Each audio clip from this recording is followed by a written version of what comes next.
Den her sang, som nogle af jer allerede kender, den handler jo om en gut, der hed Charles Andreas Petersen, som rendte rundt i København og hele tiden kom ud på almindeligheden og bo igennem hele hans liv. Allerede dengang, der skrev de aviserne om ham i 1930, 29 faktisk, fordi han døde i 1929. Der skrev man om, at han var bevidst arbejdssky, så han var måske endda i virkeligheden den tids Jacob Haugaard eller et eller andet.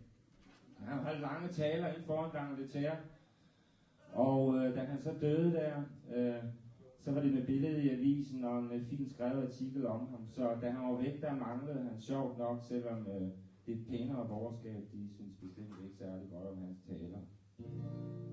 Krølle Charles hedder den her sang, og I er velkommen til at synge med.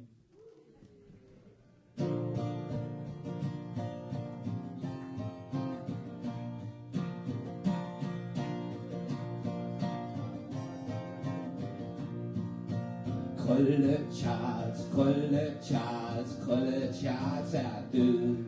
Og Krølle Charles, Krølle Charles, Krølle Charles drog bort. Københavns sidste original døde på almindeligheden i går.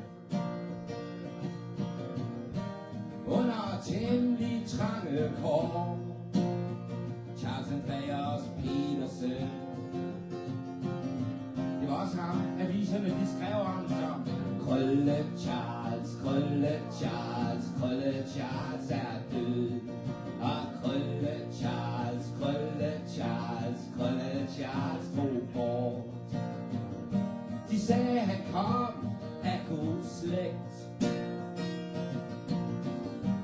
Ja, hans onkel var sgu præst. Selv var han ude i sejl med at fade bedst. Charles Andreas Petersen.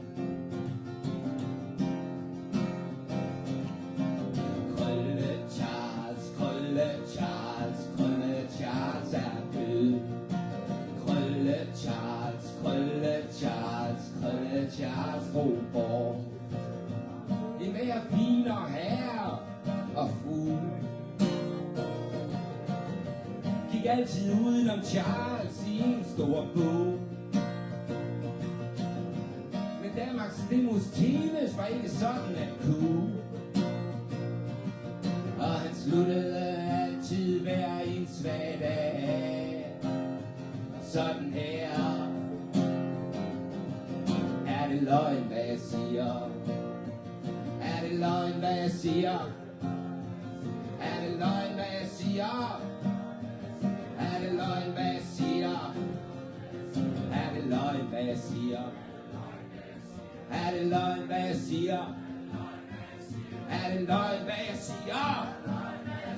Er det løgn, hvad jeg siger? Og det bliver, som det bliver. Er det løgn, hvad jeg siger? Er det løgn, hvad jeg siger? Er det løgn, hvad jeg siger? Krølle Charles, Krølle Charles, Krølle Charles er død. Og Krølle Charles, Krølle Charles, Krølle Charles drog bort. Krølle Charles, Krølle Charles, Krølle Charles er død. Og Krølle Charles, Krølle Charles, Krølle Charles drog bort. Ligesom Hodja Papillon.